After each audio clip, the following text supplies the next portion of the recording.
What's happening, everybody? Louie here with the Frozen Pirate Podcast, live from the Tampa Bay Sports Collectors Expo.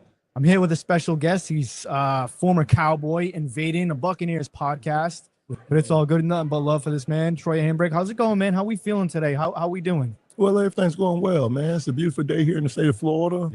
Yep. Thank God for it, man. And, just continue to press along. That's right, man. I actually came up from Massachusetts. I've been a Buccaneers fan since 1995. My father was a big Patriots fan. He was always upset with me because I became a Bucs fan. Yeah. And he asked me, he's like, "Hey, what's the deal? Why?" Because the uniforms. Right. Because I wasn't a big fan of the Patriot uniform. As a kid, you take a look at stuff like that. I'm with you. And I wasn't a fan of those Patriot uniforms. And then I became a fan of the Bucs. He's like, you go from not liking the Patriots to the creamsicles. Like, I don't understand that. Yeah. It was mostly Brooks and Sapp being drafted, and the rest is history. But we're not here to talk about that. We're here to talk about you and the Cowboys and your playing career.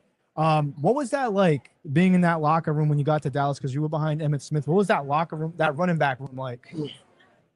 That running back room was kind of, it's kind of different, man. To finally get to a place where you're not only fighting for playing time, but you're fighting for a living. Right. And so it's a different beast back there, mentality-wise, life-wise. And it starts to set expectations in yourself. And yeah, man, different, man, but I enjoyed every minute of it. How is that organization with the Cowboys? Did they treat you well? Like, how was it over there? Like, while you were there, because Emmitt left and then you took over. How was that? Yeah, it was trying, to go in as an undrafted rookie free agent to work my way up through special teams to get quality reps with the offense. It was different, man. And, things went to slowly happening. It went from, a no-namer to making tackles on special teams, getting called out in meetings about doing good things on the field, to, hey, man, getting into a starting position. And at the time, Emmitt wasn't ready to relinquish that starting position. And so, I had to patiently sit there waiting. I don't think I was pretty patient, but, I had to be there. I worked my way up the charts to get there. And, it was a ball being there on the big stage when he broke the all-time leading rushing record. We had an awesome year that year, and not far as winning, but, building relationships. And yeah, man, it's a historical moment. You were there with Bill Parcells was there. How was he like? Well, it was Dave Campbell first, Yeah. but when Bill Parcells came in, he was different. Mm-hmm. Bill was a guy who knew how to win, knew what it takes to win in the NFL. And what he had to do is just install it into the players. We was going through the droughts of winning 5-11, 6-10. Right. And man, we was fed up. We was fed up with it. And Jerry ended up bringing in Bill. And man, that first year we ended up going to a wild card game against the Carolina Panthers that year. So it was a big turnaround, but it was worth it. And man, what a relationship that I had with Bill, man. Bill meant business. Oh yeah. And he knew how to win, and and you just stay on the winning side of Bill, and you could do something with your career. What was the pressure like? Because there's a lot of pressure. Anybody who gets drafted to the Cowboys, anybody who signs with the organization, to don that star, put that helmet on. What's the pressure like? Is that just a myth? Yeah, well, it's to be in the 53-man roster. It's the pressure. Right. It doesn't make no difference what team you're on. It's America's team. You could have went down to Carolina Panthers. To break that 53-man roster, to get your family in a better position, is the pressure. Absolutely. I was cut. My rookie year, I felt like I did well enough to make the roster. They had some other decisions they made that forced me into a different realm. And Jared was able to bring me back and put me on practice squad. And I never lost hope. I continued to fight and practice hard and take it serious, and good things happen. Right. And yeah, man, just to make the 53-man roster in the NFL period is pressure alone. Right. Cowboy fans kind of get a bad rap. You know what I'm saying? Mm-hmm. Is there like a lot of pressure as far as like the Cowboy fans? Like, do you think it's a little too much, a little too extreme? I know Philly's kind of tough, but how is it playing for the Cowboys and listening to that fan base? Because I know there's been a lot of losing and I shouldn't say a lot of losing, but there's just been a lot of heartbreak. Well, I tell you, Mr. Jones has sold a brand, a winning formula. That Dallas Cowboy brand is at the top of the market. Mm-hmm. With that comes expectations of a playoff game, expectations of a Super Bowl, and it's Every been year. every year, and it's been far from that. Mm-hmm. So, like I was telling the other guy, man, I pulled up the Cowboys record this year. I mean, their schedule this year, and I posted and I say, do you see a playoff bid? And man, that's a tough schedule. Yeah. That's a tough schedule, man. Jerry is focused on the defense, getting it going. We got a high power offense, and man, do we get the breaks that we need this year Tough to make division it? too. Yeah, without a doubt. Every year it's a dog fight. A lot of people, this is one thing that bothers me. I mean, you know better than I do, but a lot of people say, oh, the division's easy. I don't believe in that. I don't think any division is easy.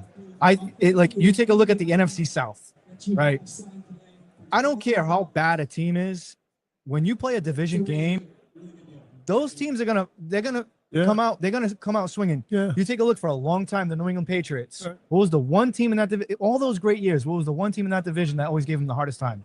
The Miami Dolphins. Yeah, And they were technically the worst team. Right. That's why I cannot stand when people say, "Oh, the division."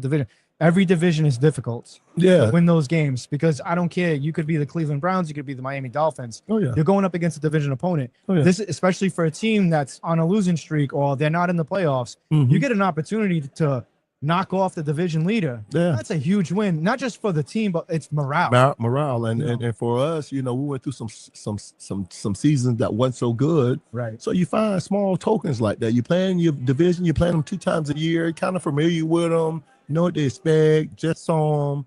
So that plays a factor in it also. But any team that you play in the NFL, man, could beat you, will beat you if you're not mentally and physically prepared and execute. You're gonna get beat. Any team, even the Buccaneers, sorry as they are. I mean, I don't mean to say that. Come on. But your daddy was right, man. You should have went with the Patriots, bro. But that's what I have sons also. And when you talk to your sons and you tell them what's right, they always seem to go and do something different. Oh yeah, I have an. Are you paying for it? I have an 8-year-old at home, and like I said, I try to teach him certain things, and he's gonna do his own thing. Like I'm in the process of rebuilding a '67 Coupe de Ville. Yeah. And I try to get him into it, and it's just not his thing. And I'm not gonna force it. That's right. When it's done, maybe he'll appreciate it, and Right. then maybe on the next build, Right. hey dad, how'd you do this? Right. Hey dad, I don't try to force anything, because like I said, growing up in my household, it was tough, man, because you had to do certain things and you had to follow in foot. Like, Oh yeah. that made me resent. Oh, Now it's just like these kids, you got to talk to them differently. Yeah. And I'm sure it's the same thing for my father. Your father, Yeah. it's different times. Oh yeah. Speaking of different times, taking a look at the NFL now and back then, do you think it's what's the differences that you see in the NFL now? They've taken a major component from it, which is special teams. Oh yeah, The rules are changing. It for wasn't for the best, or you think for the worst? for the worse, because the special teams is 70% of the game. Right. And it changes the dynamics of the game through special teams and the efforts they're in special teams. So you don't like the new kickoff? I don't rule? like none of that. I came from a school where you're going to go down there and bust that wedge. Yeah. You're going to go down there and make some contact. You hear that? Now they just it's flag football. Yes. I agree. mean, and I understand the long haul that, it's protecting players now moving forward, and I'm damaged goods from the special teams, but man, those special teams made a difference, man. That's somebody's salary. Yeah. That's somebody's salary, man. And, you're taking it from them. Yeah, you see, like the Chicago Bears when they had Devin Hester, Yeah, that was a huge difference. And, Yeah. I agree with you because, like I said, special teams, it changes the complexity of a game. I couldn't beat. I can't say I can't, So I wouldn't have had opportunity to compete as hard as I did against Emmitt in the starting running back role if it wasn't from special teams with me showing them that I am equipped. Right. That I have a little dog in me that I'm willing to be for the team. If I don't get those first 2 years on special teams, I will never be known. Right. That's what opened the door for a lot of guys. Yeah, exactly. Especially now, like even in preseason, mini camp, these guys are trying to make the team. They're trying to feed their family. Like that's a huge thing, like special teams. And I don't like what they're doing with special teams. I feel like it's taking away from the game because those guys on special teams, man, you can't question their heart. Like they got heart, man. That's one of the most dangerous play like you got guys running. It's the equivalent too with the quarterback situation. How do you tell a defensive end or an edge rusher that's 260 plus pounds, stop dead in your tracks, don't touch the quarterback? I'm telling you, man, it's different. And you're saying that you're taking jobs away. If you look at the team's format and their structure, you might have 10, 12 guys that's not involved with the special teams at all. Right.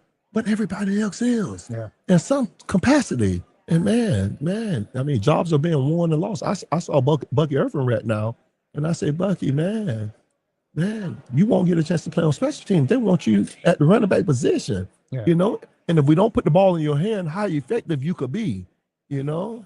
It's you read my mind because I feel like today with the NFL, like I still watch it. I'm a fan of it, but I grew up in a time, like I grew up watching early 90s football.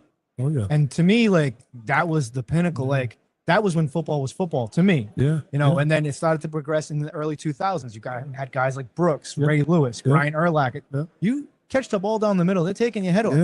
But that's football to me. Yeah. And now I get what they're trying to do. They're trying to protect the players. I understand that.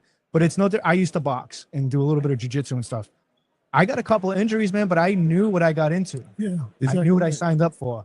I saw the game slowly leaving us.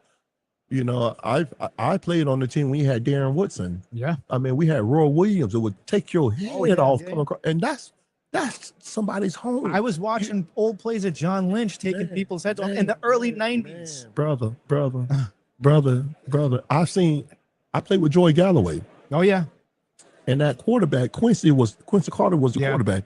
And Joy had a rule that if you don't throw that ball on the hash, when he come out his break, Joy won't even make a reach for it. Right. That's how much respect that's on that field. Field.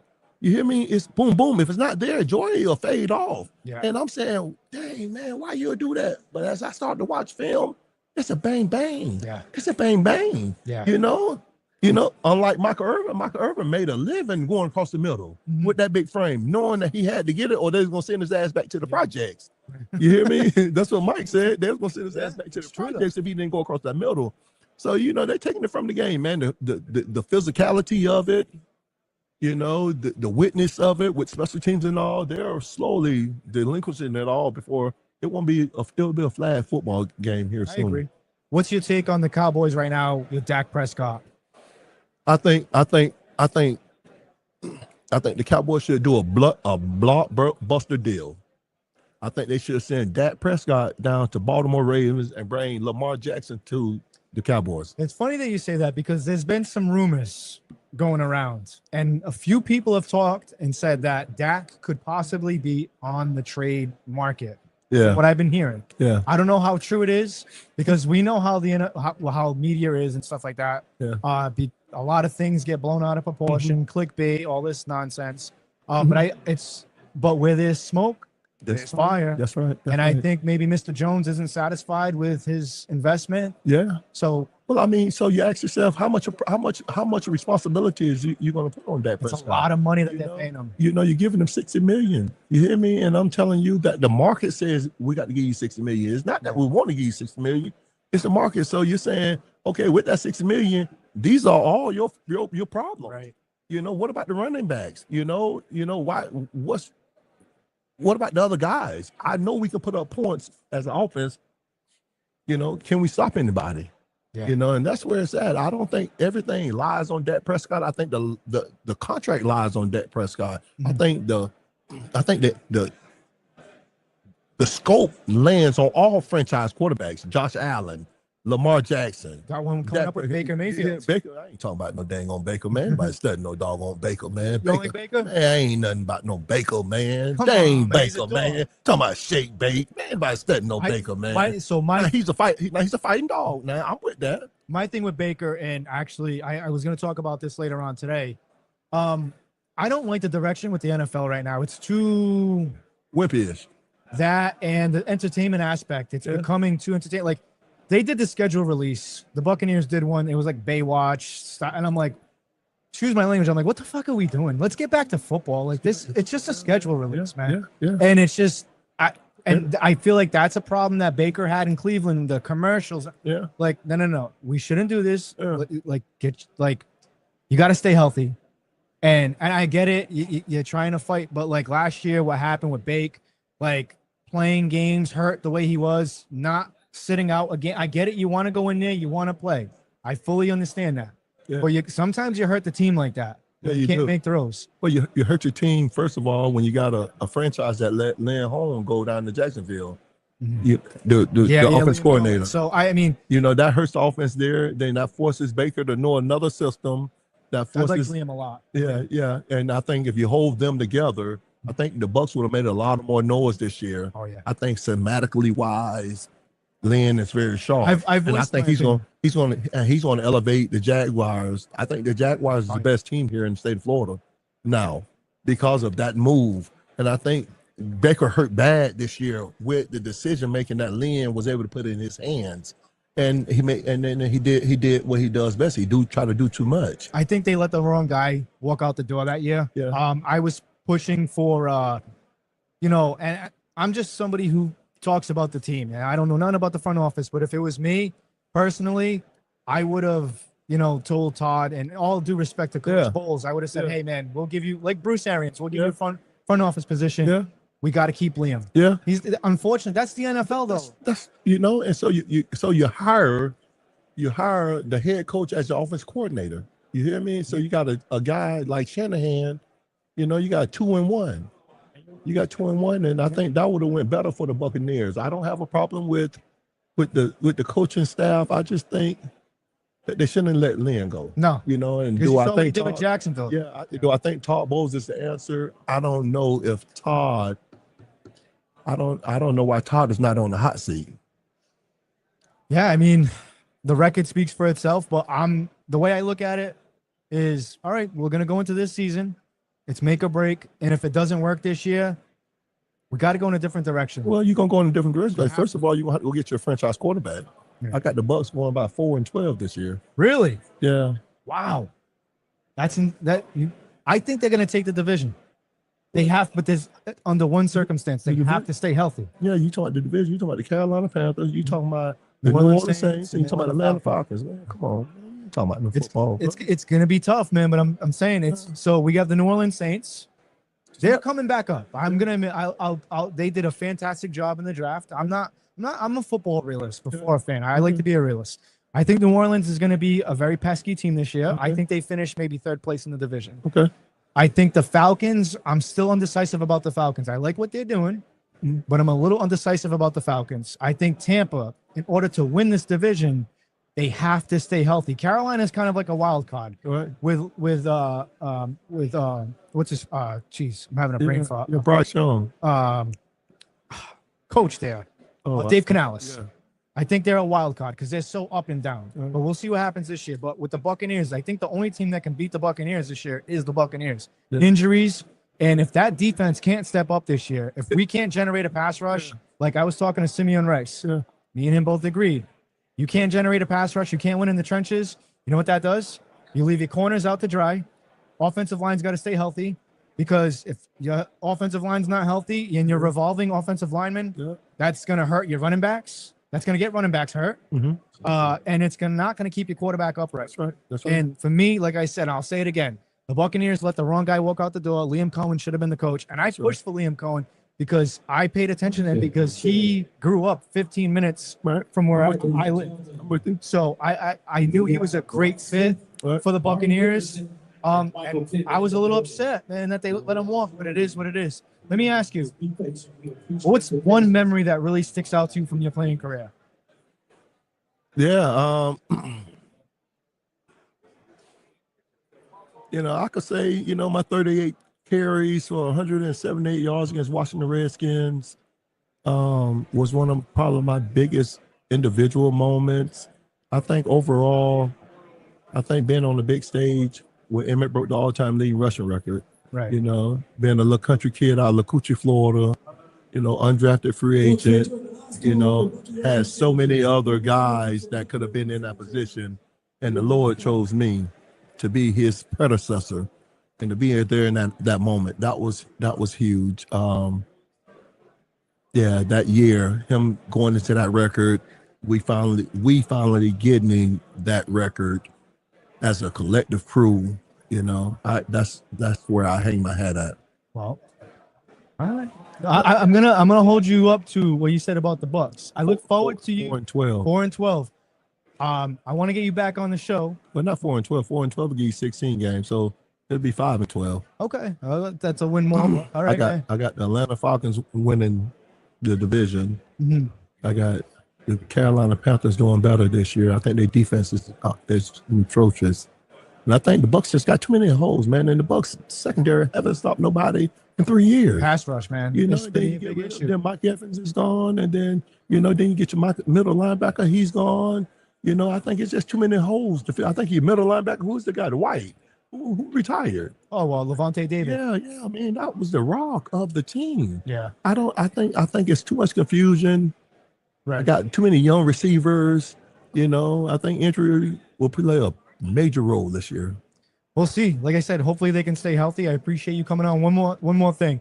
So everybody I'm gonna interview, I have them sign this. Okay. You're more than welcome. I get it. It's the Buccaneers. Yeah, I'm with it. I'm gonna just trust what your dad told you, and I just know that you'll come to your senses one day. But I'm just joking. I'm still a diehard. Hey, listen, I've been a Bucs fan since '95. I'm 38. Oh yeah, man. I'm in it now. Yeah, you in it, brother. Yeah, you in it, man.